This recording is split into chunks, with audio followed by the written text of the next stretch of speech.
Magandang umaga po mga kabayan. Welcome po sa ating latest update sa PNR NSCR South.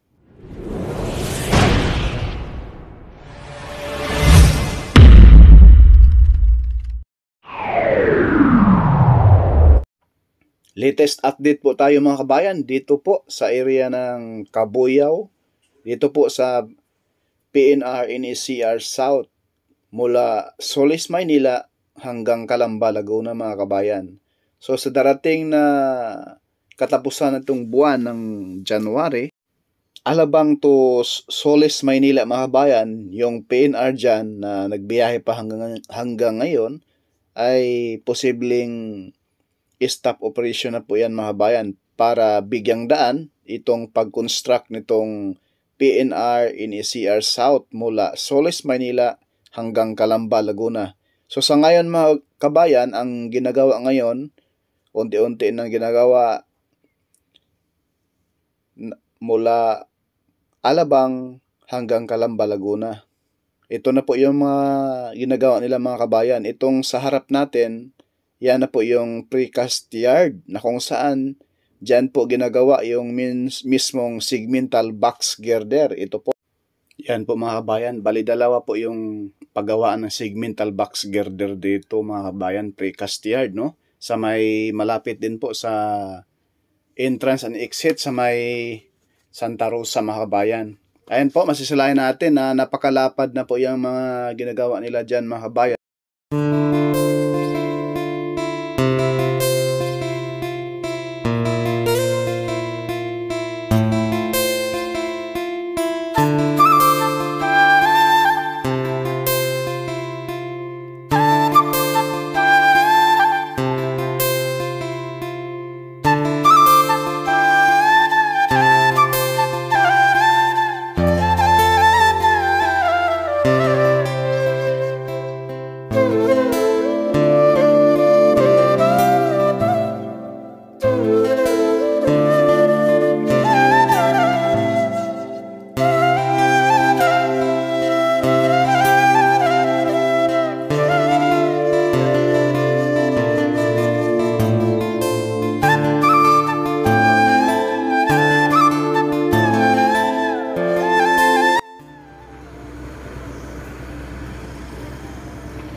Pinapatag na rin mga kabayan.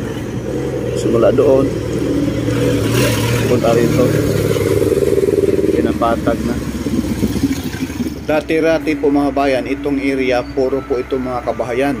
So sa ngayon ay pinatag na, tanggal na po yung mga bahay rito, mga kubol-kubol mga kabayan. So itong area na ito mga kabayan ay sa gilid nito, yung may harang dyan, yan na po yung open canal ng NIA. Ayan po, masisilayan natin na sinagad na po ng PNR itong kanilang pag-walking. Kasi dyan na po dumadaan yung mga heavy truck, no? Dyan na po dadaan mga kabayan upang yung pag-construct nito mga kabayan mula Calamba hanggang Santa Rosa to Alabang ay hindi na po sila maka-istorbo dito sa service road. May sarili silang daanan dyan mga bayan. Doon sa unahan po may mga dump truck rin dito po, sa area na to mga bayan, sobrang patag na po dito sa loob. Pinatag na gusto nga doon. At yung mga basura dyan na nakatambak, tinatanggalan nila po mga bayan.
po mga kabayan, yung mismo mga mababang lugar na alignment nitong PNR ay tinatampakan nila, at yung mataas naman na lugar binabawasan nila ng mga buhangin. Ayan, doon po yan tambak sa mga mababang lugar mga bayan. Yan, dyan sa tapat natin ay medyo mataas, no? Dyan na po dumadaan yung mga heavy equipment ngayon, mga dump truck, para hindi sila makapaglika ng traffic dito sa mismong service road. Ayan po mga bayan, kaya asahan nyo po. Ayan po, nagkalat na po itong mga heavy equipment ngayon mga bayan. Ang inaabangan natin ng gusto, yung mismong pagtukay ng mga columns nitong PNR NCR South. Ayan po mga kabayan, nakaka-excite po ito dahil ito po ay nagbibigay daan na mapaganda po ang transportasyon dito po sa area ng South mga kabayan, dahil pagluwas ng Maynila ay napaka-traffic na po mula pa rito sa Calamba hanggang doon nasa mismong paluwas ng Maynila mga kabayan. Tukod na ang traffic, kahit mayroon ng skyway, mayroon ng yung skyway stage 3 dugtong na po sa North Luzon Expressway, traffic pa rin mga kabayan. Yan po, masisilayan natin rito sa taas ng precast yard ay yung palibot nitong palibot nitong Kabuyaw mga bayan, na kung saan dyan sa unahan, dyan na po yung mismong Kabuyaw station.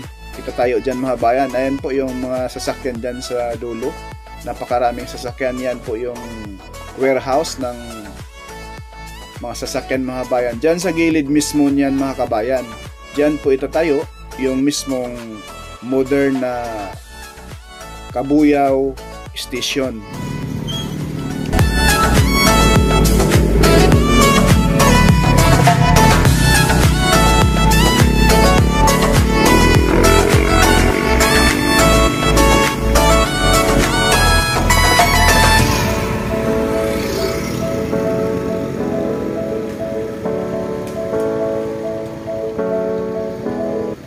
Next uploadin po natin mga kabayan yung Bantilan Bridge na nagdudugtong ng probinsya ng Batangas at probinsya ng Quezon Province.